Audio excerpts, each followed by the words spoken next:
I do want to introduce the next two speakers. And I don't know, I'm going to have to say it. So I'm Latino, of course. When I saw and first met Ismael, Douglas, I actually don't think we've met. So you're going to get spared from this comment. I'm like, this is awesome. A fellow Latino, also SANS instructor. Let's talk. And, right off the bat, Ismael is all blue team curriculum. I'm all offensive curriculum. So I'm like, all right, we'll figure this out. This is okay. Where are you from? You're Spain. That's awesome, right? My family comes from Valencia many centuries ago, right? And then I asked that one question that us football lovers, and I'm talking about the football you play with your foot, right? Not the other football that America has decided to put their hand, but call it football. You know which one I'm talking about. I'm also a Dolphins fan, if anyone cares about that.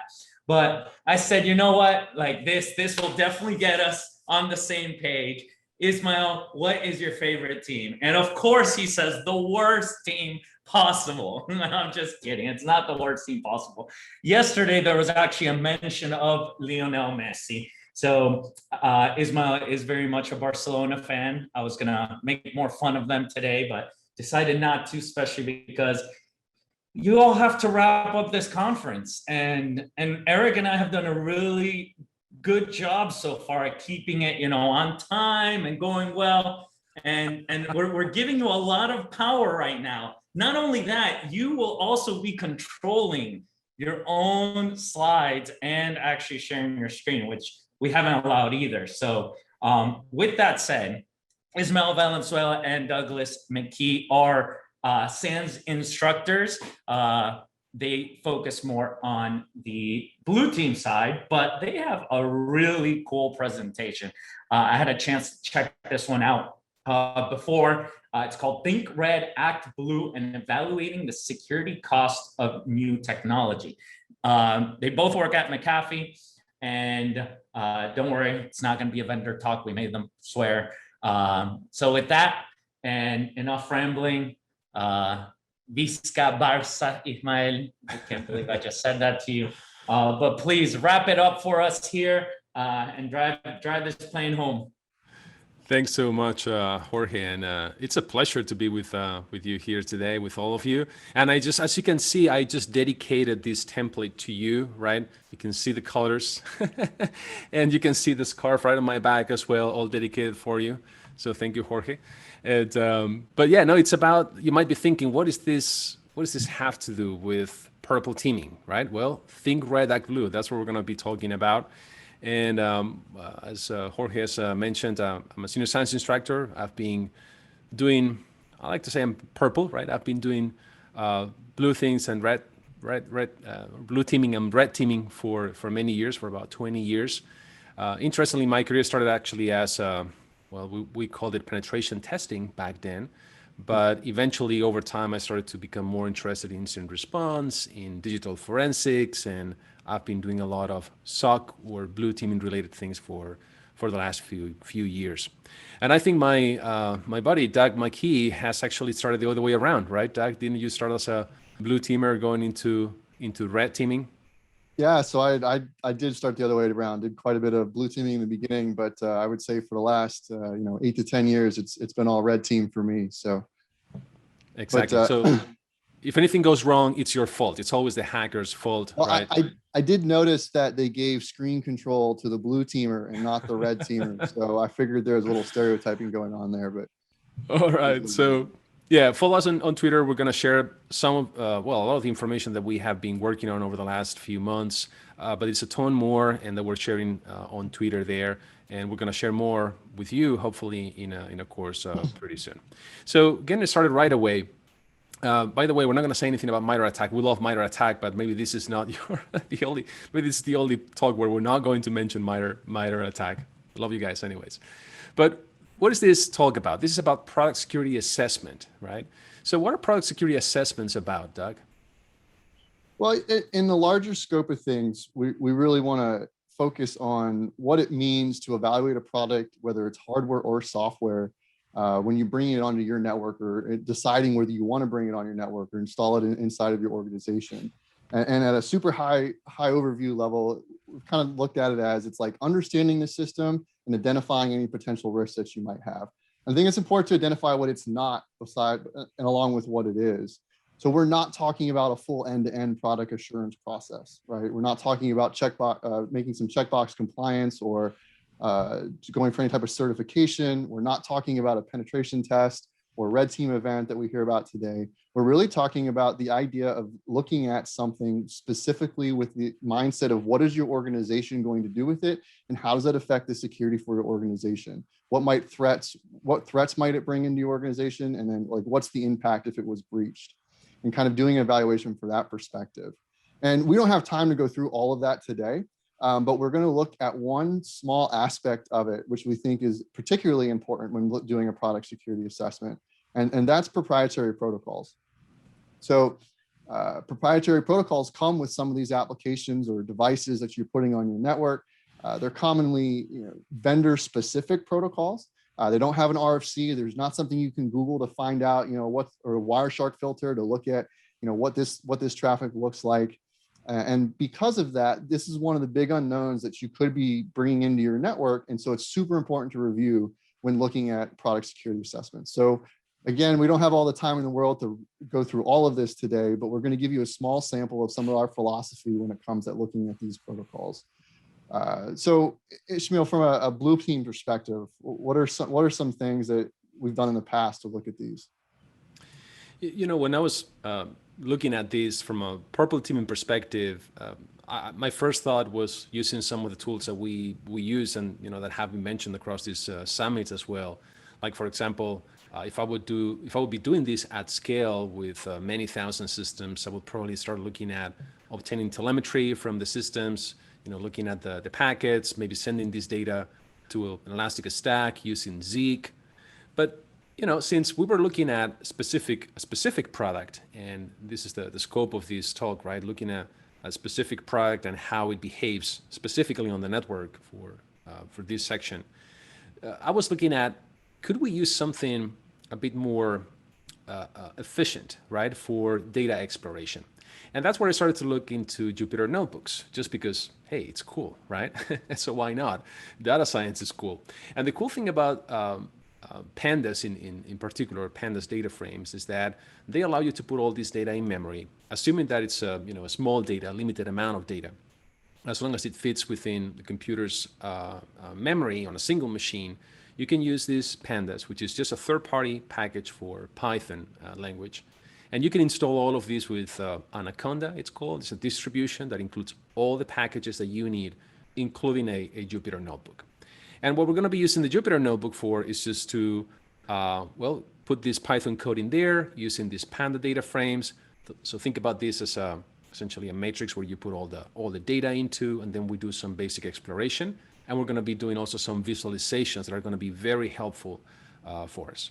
Now, you don't have to, even if you have not done this before, don't worry. We have all the data actually available for you on this GitHub repo. So go check it out. That's where we have all the code. We have also a binder, so you don't even have to install anything. The beauty of Jupyter Notebooks is that these are just browser-based. So just click on that launch binder, and you will go directly to the Jupyter Notebook, and you can even play with the code there without breaking anything. Or maybe you'll break something, I don't know. So you will find everything that we're going to cover in there and more, including video of a full demo of this, and also the pickups that we're going to be demoing today. All right, so let's get into the how-to. How do we do this? What are the basic steps to dissect a protocol? Doug? Well, we put together just a general overview.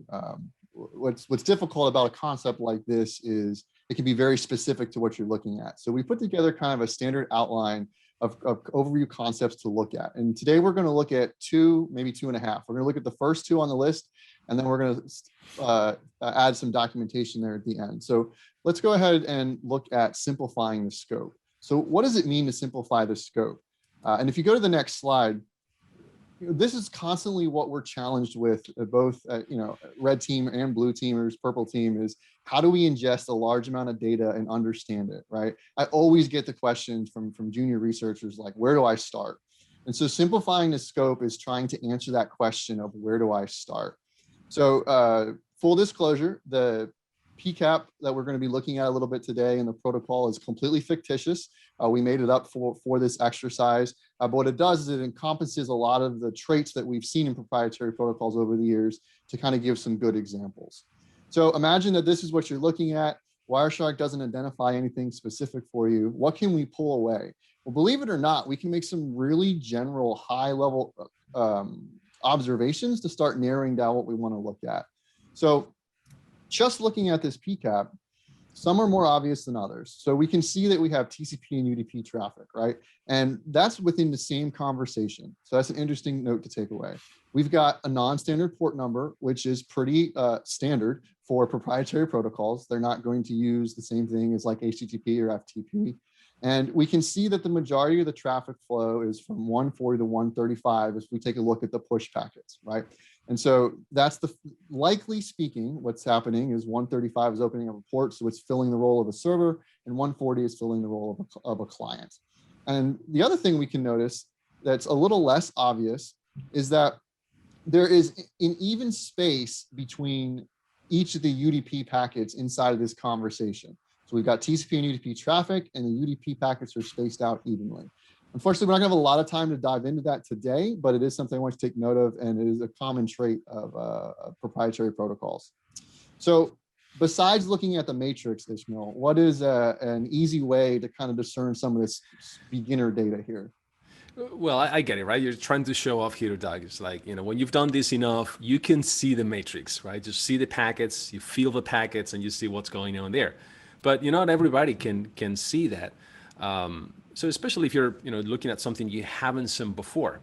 So I'm gonna actually show some of the visualizations that can be very helpful since you have now the data into a pandas data frame. Some of the visualizations that can help you to explore what that data means. And this is very basic, okay?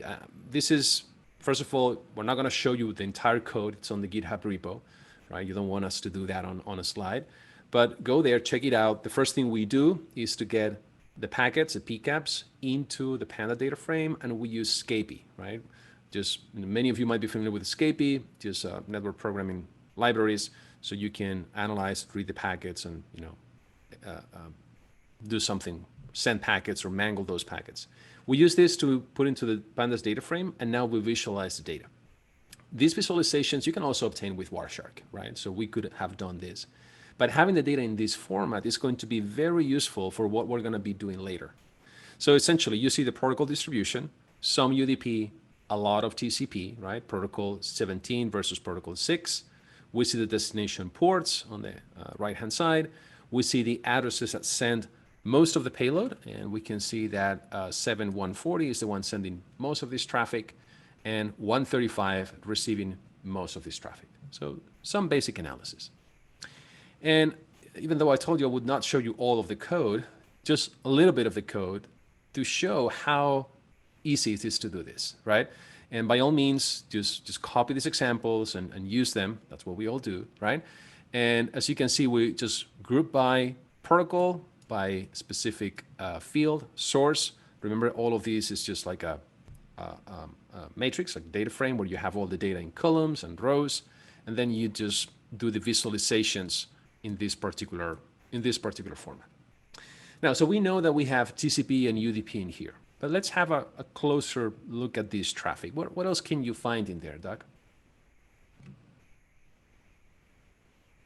Sorry, I was on mute.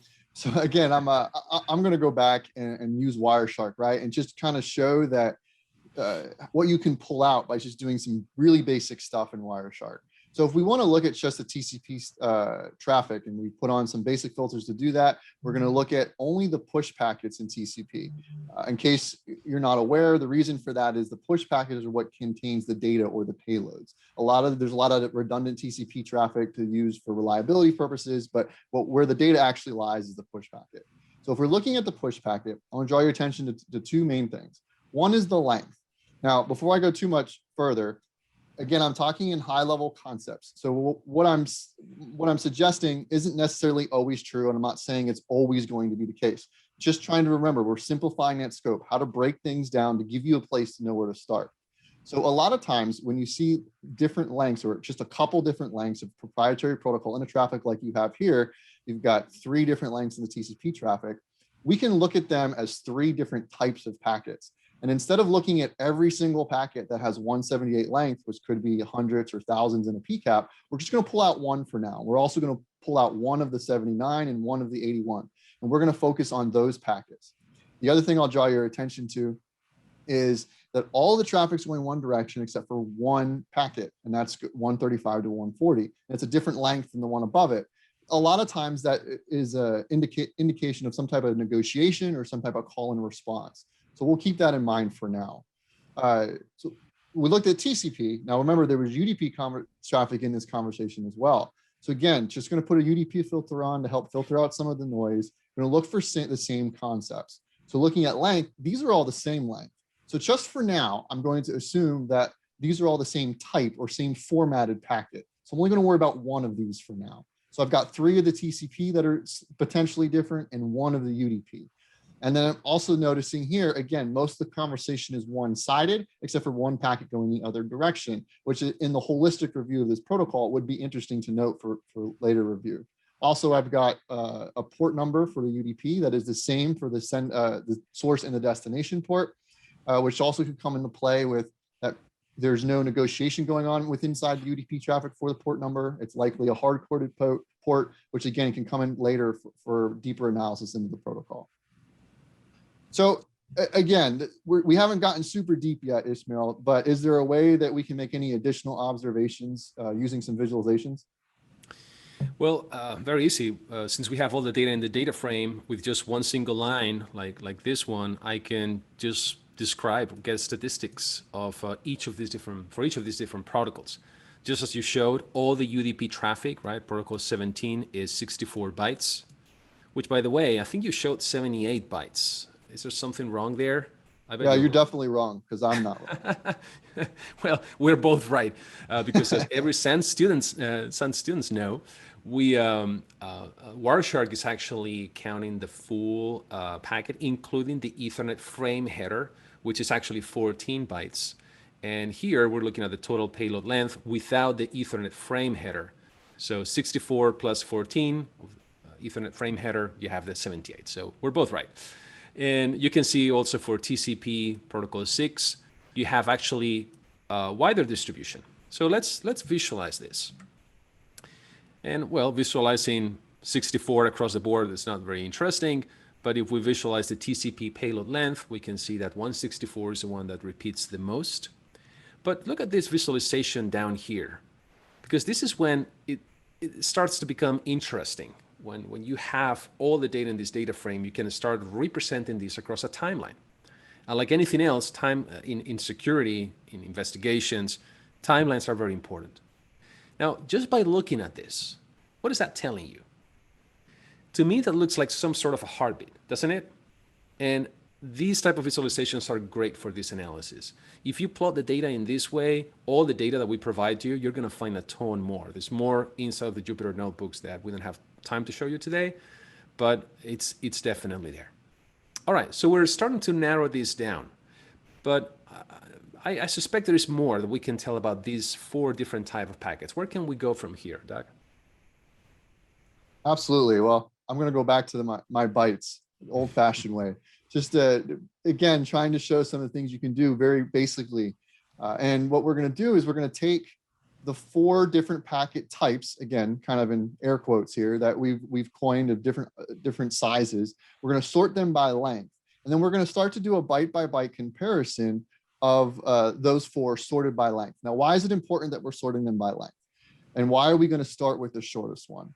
Well, it's a pretty normal concept in networking traffic that packets have different layers or payloads have different layers. Think about Wireshark when it's showing you the payload of an application layer packet. There's lots of different tabs that drops downs to show different layers of that packet. Well, proprietary protocols are no different.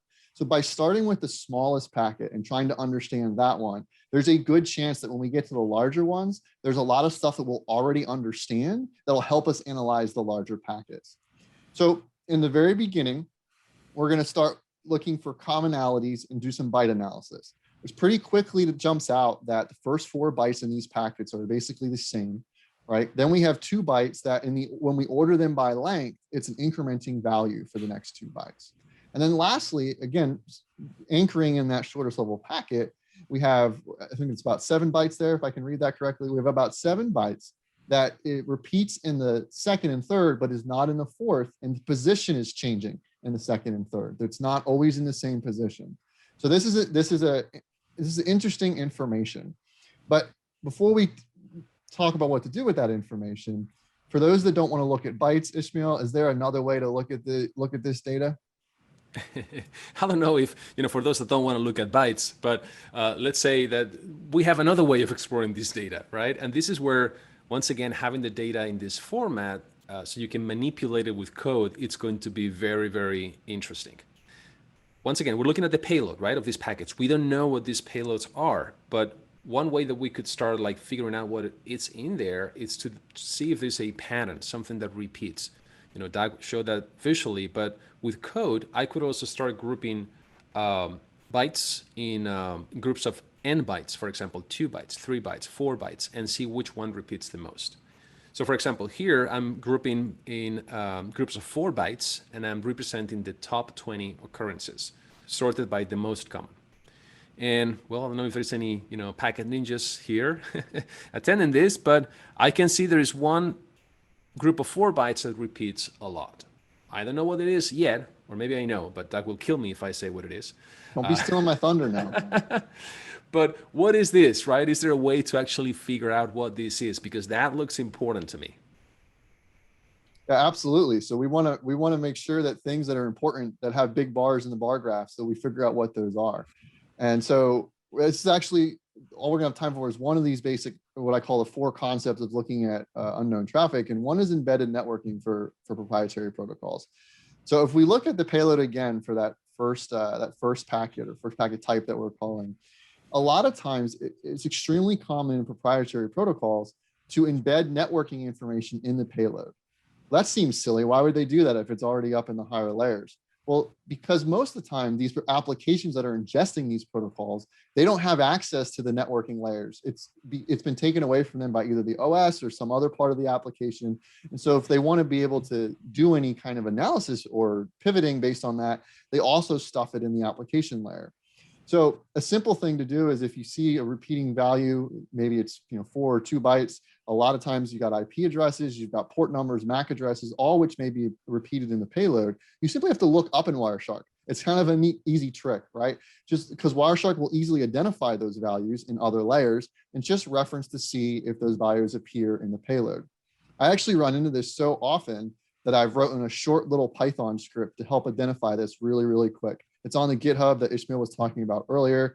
Trust me, it's not fancy code and probably has some bugs in it somewhere. But all it does is it takes it ingests a PCAP and it reads all the IP addresses in the IP layer. And then it searches the payloads for those IP addresses. And you can see here in the screenshots using it on the PCAP that we're talking about for this presentation, it quickly identifies that there's 2 present. Now that doesn't go to show that that's always going to be the case. Sometimes you might have IP addresses that aren't part of the IP layer. Maybe they're from something else going on in the network and they could be embedded as well. But if we try to look for every value that's potentially an IP address, we're going to get flooded with a whole bunch of false positives. So it's just a great place to start is to look for that embedded networking data. So Ismael, is there a way to do a similar search when we using the notebooks that we've created?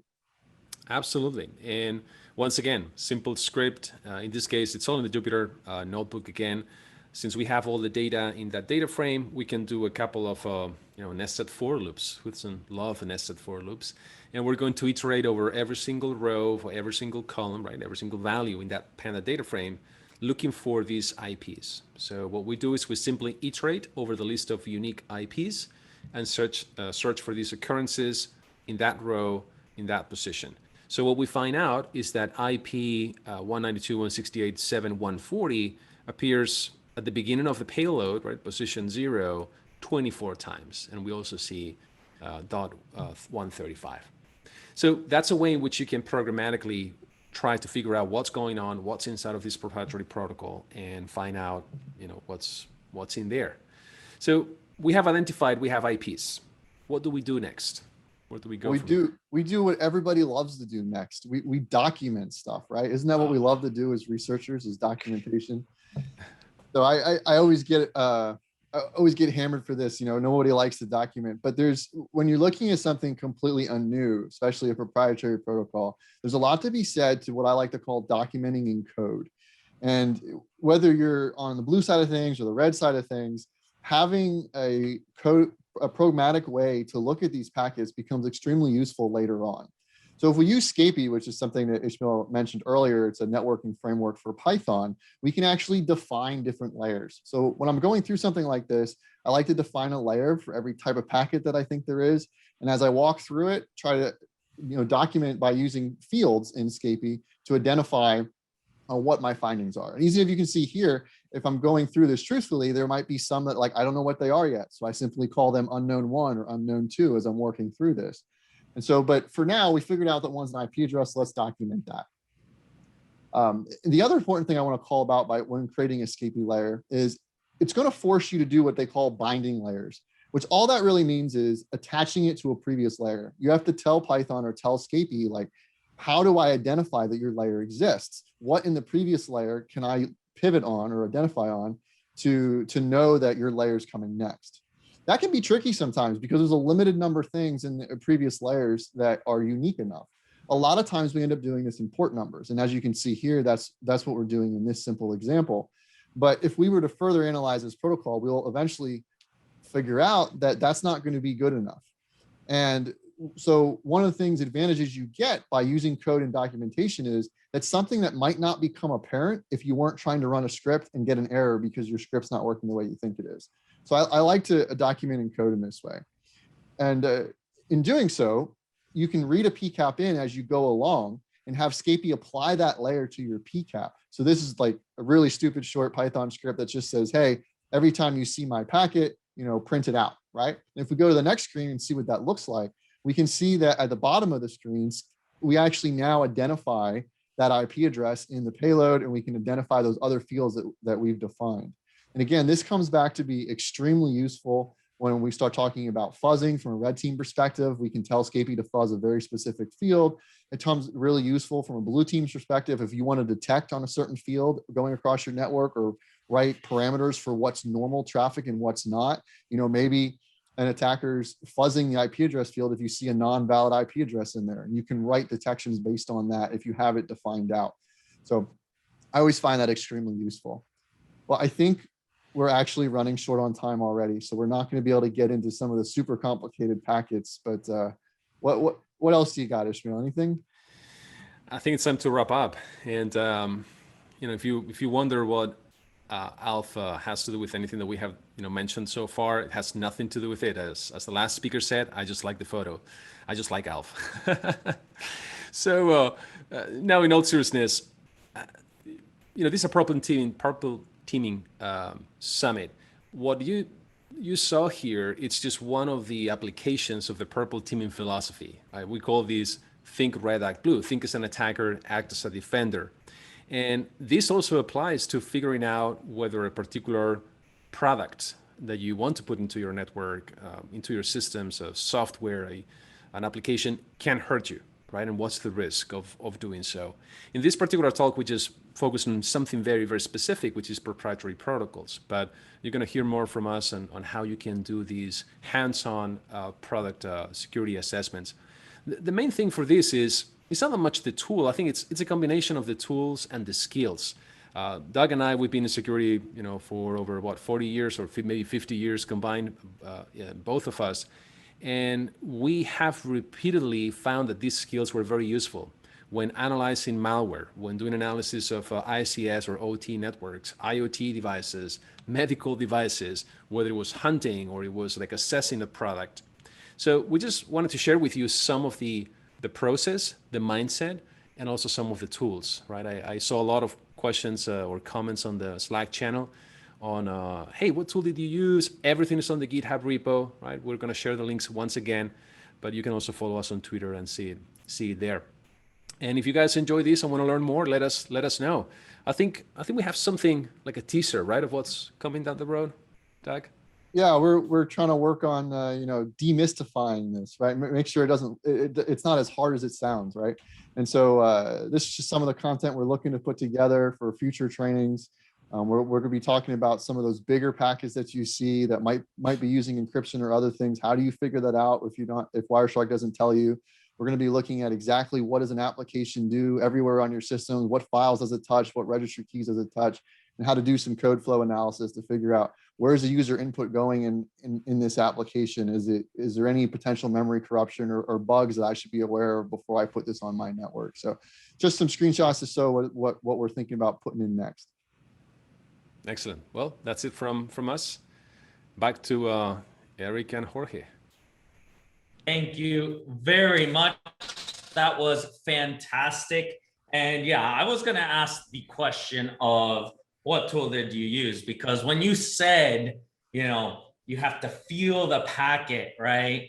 Like, I just don't feel the packet, right? I'm not there. But someone also said, I can't feel it either, but I can smell it because I've been sniffing for them. There's your awesome dad joke to wrap that one up. No, for real, fantastic presentation. Do still want to know what tool you use to create those beautiful diagrams, because I love C2, and like one of the best ways is what you just described, right? It's to take that data and visualize it, right? When you see, even when you use jitter, right, you're going to see those patterns showing up, and that was fantastic. So thank you for that. The tool was just, as I mentioned before, Matplotlib, right? That's actually the library that does the visualizations, and then just pandas data frames and Python code that you see there. That's pretty much it. I think part of our goal is to show that it's easier than you might think, and it's using tools that you already know how to use. Thank you very much. If you don't mind, I think we got the main one, which you mentioned that all the source code is on those GitHub repos. The slides will be available. And yeah, thanks again. That was great. Both of you, and you see red and blue working together. It's fantastic. It can happen. Thank you, guys. Thank you.